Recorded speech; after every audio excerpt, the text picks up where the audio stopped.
What's in it for them? Is the title of chapter 21 in the book Getting to Why. I'm Matt Rouge. I'm with J.B. Symons. And what is in it for them?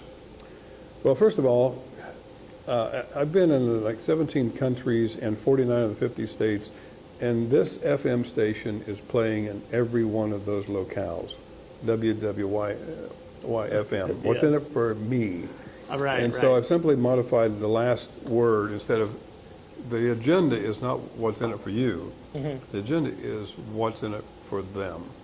And so the goal here as management and working with others and working on the three legs of trust is to identify and fine tune what's in it for others, what's in it for them. And it's not, you're not seeking to find a what's your motive necessarily, but to find out what I can do to you. I have a good friend, it's in the book, his name was Karl, with a C, and that Karl is absolutely incredibly good at learning about the prospect that he's going to be calling on in the world of sales and selling services. Right. And I was with Karl one day, and he discovered that the human resource person that we were going to talk with was a graduate of Butler University. Now, Butler's been in the national news in basketball for a long time.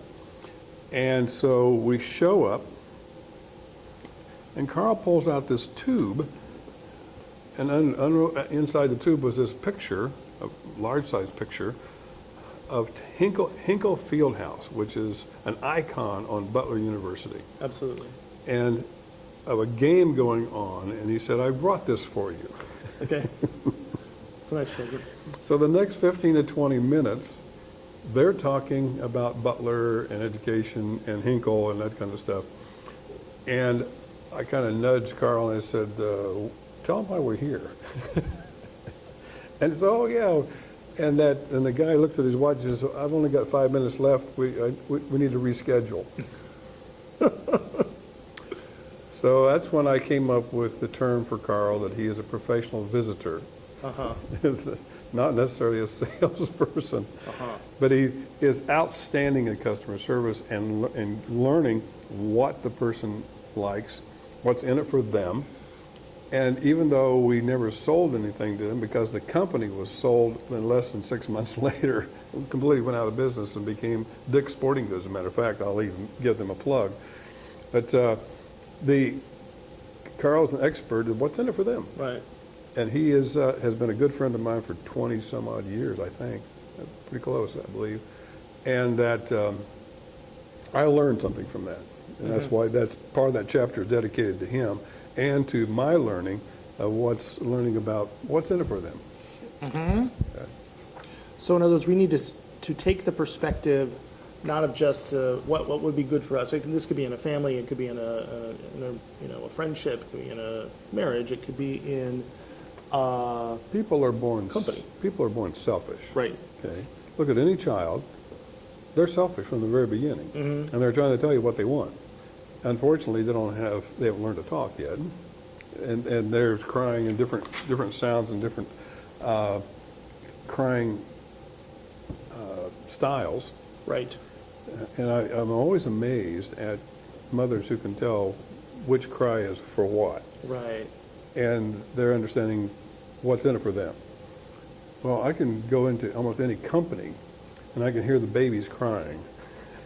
It's a metaphor. Okay. And the question is, what are they looking for? What's in it for them? What do you want? And so back to the previous chapter on what a manager does, is to help cause the right thing to be done right, which is help put that person in the right space. But a lot of times, as a company grows, someone who's in a really good position, that position changes. Still a nice person, but now they're in a position where it's not quite a strong fit. Right. And it could get worse, okay, and it could get better. But what's in it for them? Are they willing to make modifications? Are they willing to learn new skills, whatever it may be? Right. And in today's life, we've got the world of robotics that are just taking over all kinds of jobs and expectations. Right. And my understanding, my reading has indicated that the largest impact is going to be on the middle class. And that's those who make less than $10 to $15 an hour are potentially going to be replaced by robotic, either robots or robotic type of technology. Right. What's in it for them is to identify what you would like to learn more about and begin educating them in that process, so we don't abandon them.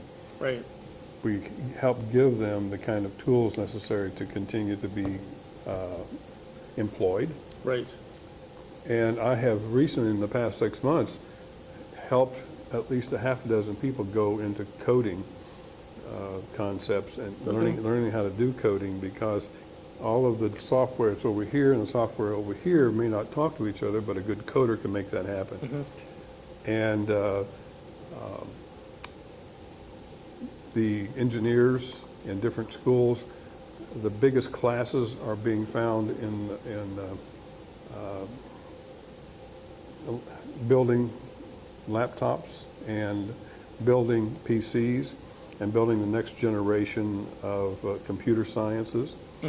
And along with computer science, learning coding and those kind of, it's going to be there. It's a huge, it didn't exist 20 years ago.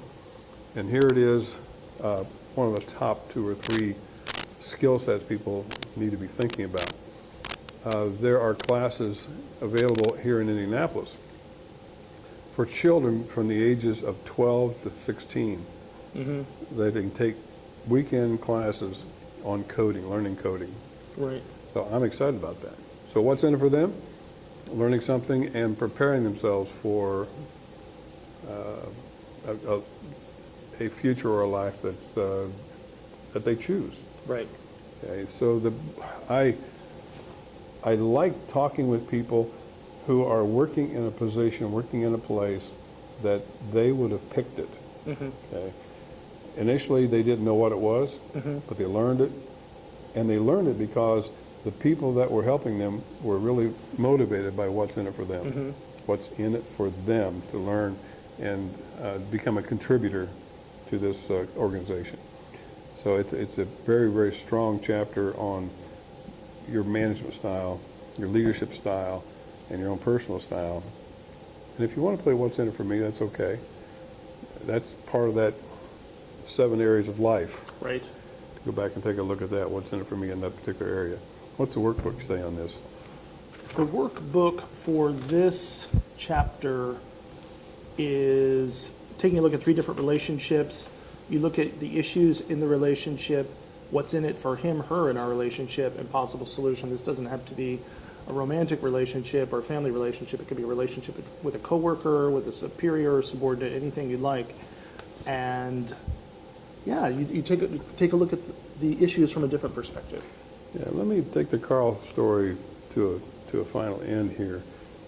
When we walked out of that human resource manager's office, there were 2 people that were happy. One was the human resource manager, the other one was Karl. Okay. He loved giving that picture away Right. and causing that person to be happy. Right. Causing Right. that person to be happy. And it caused me to be careful not going making presentation with Karl anymore. I love the guy dearly, but if I want to do some research, I'll call Karl and say, what do you know about this, that, and chicken fat? So and he's always prepared to do that. Between the 2 of us, we do know everybody in the whole world and everything about it. So. Well, that's pretty good. That's a pretty good accomplishment. Well, thank you very much. You can download the workbook for free at gettingtowhy.com, and we look forward to Delegation. delegation. That's next. Next chapter, chapter 22. Thanks.